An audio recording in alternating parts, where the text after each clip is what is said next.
What's up, my fellow Shield Brothers? It's ShieldBros6 here for the History Armada, and we are back again with your weekly dose of history. Today, on this September 6th, we are talking about the beginning and the events of the Jacobite Uprising of 1715. So on this day, in September 6, 1715, is a day that marked the beginning of one of several uprisings throughout 1689 to 1759 for the Jacobites. The Jacobite Rising of 1715 was the attempt of James Edward Stuart, known as the Old Pretender, to regain the thrones of England, Ireland, and Scotland for the exiled Stuarts. At Braemar, Aberdeenshire, local landowner the Earl of Mar raised the Jacobite standard after holding the war conference on August 27th. Aiming to capture Stirling Castle, he was checked by the much outnumbered Hanoverians, commanded by the Duke of Argyll at Schiemefer at the 13th of November. There was no clear result, but the Earl appeared to believe mistakenly that he had won the battle and left the field. After the Jacobite surrender at Preston on the 14th of November, the rebellion was over, so it really only lasted roughly 2 months. So I will apologize if I butcher any names or places of Scotland or England, because some of them are hard. So yeah, let us talk about the background. So in 1688, Glorious Revolution began and deposed the James II and replaced it with his Protestant daughter Mary II and her Dutch husband William III, ruling as joint monarchs.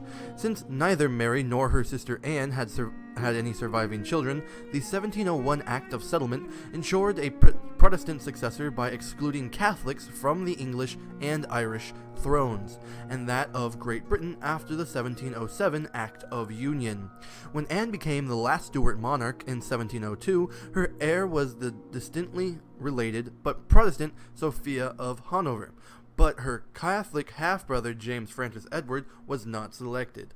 Sophia died 2 months before Anne in August of 1714. Her second cousin became George I, and the pro-Hanoverian Whigs controlled government for the next 30 years. So that's where the Hanoverian house comes in with James I. French support had been crucial for the Stuart exiles, but their acceptance of the Protestant succession in Britain was part of the terms that ended the 1701 to 1714 War of the Spanish Succession. This ensured a smooth inheritance by George I when becoming king and taking over the throne in August of 1714. And the Stuarts were later banished from France by the terms of the 1716 Anglo-French Treaty.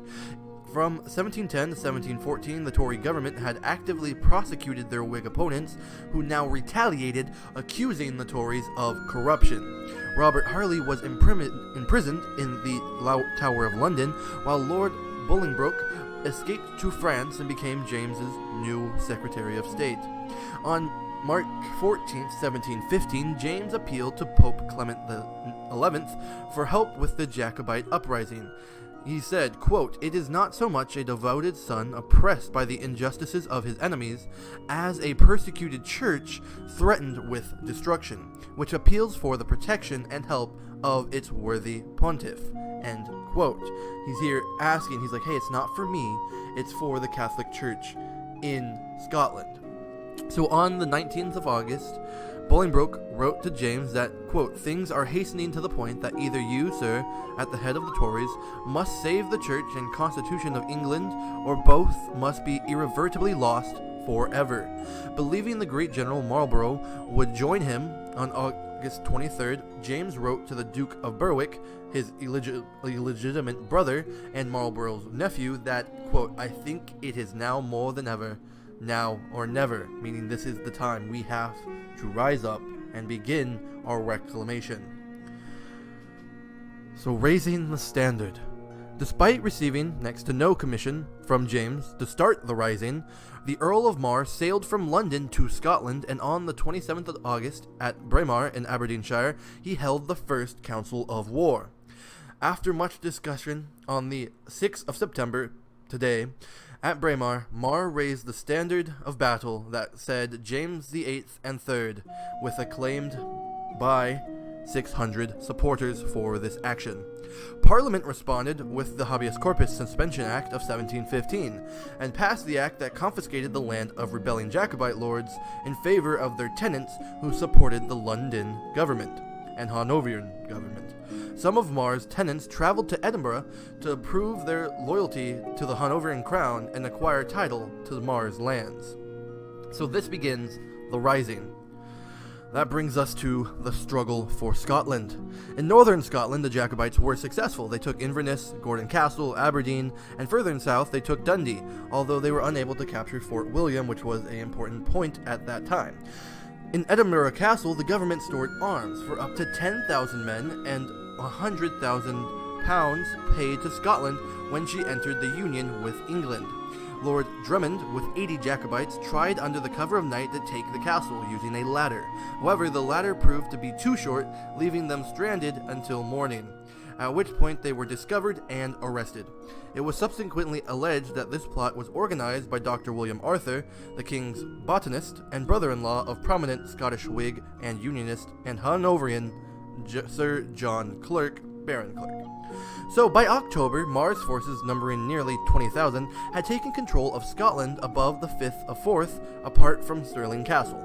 However, Mar was indecisive, and the Jacobite capture of Perth and the move south by 2,000 men were probably of the initiative of subordinates rather than Mar's own doing. Mar's hesitation gave the Hanoverian commander, the Duke of Argyll, time to increase his strength with reinforcements from the Irish garrison. Because you see, with the union of the three crowns, there was several risings between 1689. There was the rising in 1689. There was the war in Ireland between James II and the Williamites. There was 1696 uprising. There was the 1715 uprising that we are talking about, as well as 1719, 1744, and 1745. That all played into this. So using this Irish garrison was due to the union of the crowns, which allowed them to kind of swell their forces in Scotland in order to deal with these Jacobites. So on the 22nd of October, Mar received his commission from James, appointing him commander of the Jacobite army. His forces outnumbered Argyll's Hanoverian army by nearly 3-1, and Mar decided to march on Stirling Castle. So on the 13th of November, the two forces joined battle at Sheriffmuir. There we go, I think that's right. The fighting was indecisive, but nearly the end of the Jacobites numbered 4,000 to Argyll's 1,000, so they cut down each other a lot. Mar's forces began to advance on Argyll, who was poorly protected, but Mar did not close in, possibly believing that he had already won the battle that day. Argyll had lost 660 men, 3 times as many as Mar. Mar retreated to Perth on the same day as the Battle of Sheriffmuir. Inverness surrendered to Hanoverian forces, and the smaller Jacobite force led by Mackintosh of Borlum was defeated at Preston. So, if they had pushed their attack on the retreating Argylls and the Hanoverians, they probably could have solidified a much bigger deal for themselves, but unfortunately, due to this miscalculation and misunderstanding, they pulled back, leading to these inactions and further actions for the English supporters. So let's talk about what's going on in England, and here you can see a painting of the Duke of Argyll, who was, like I said, the government commander in Scotland for the Hanoverians.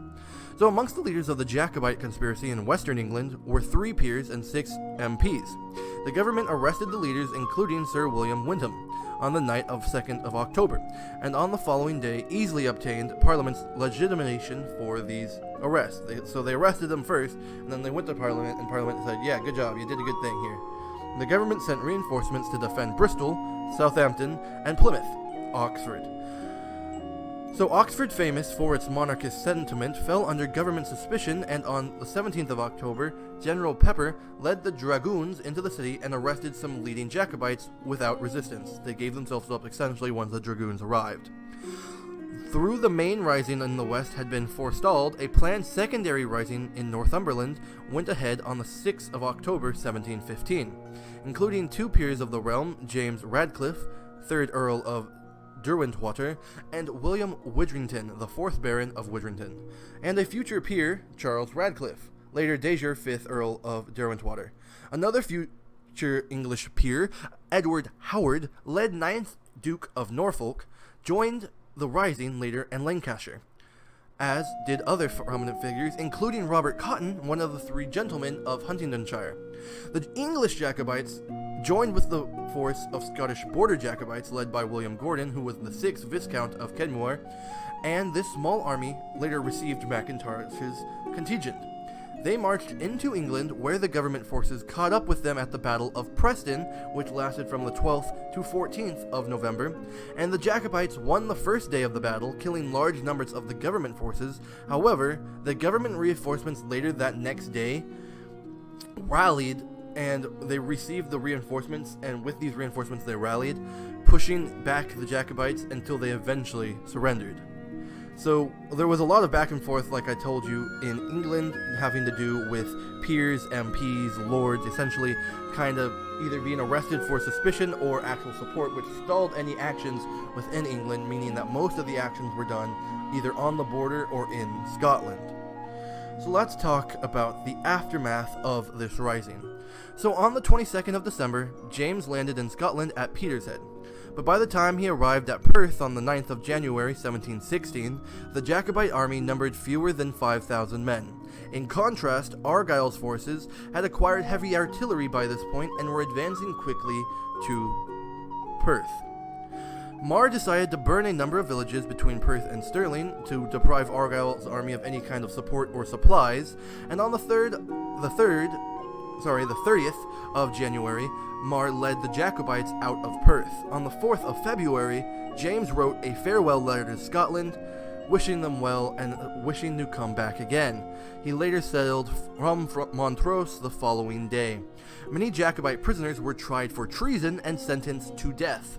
On the 14th of May 1716, Henry Oxborough was hanged, drawn, and quartered at Tyburn.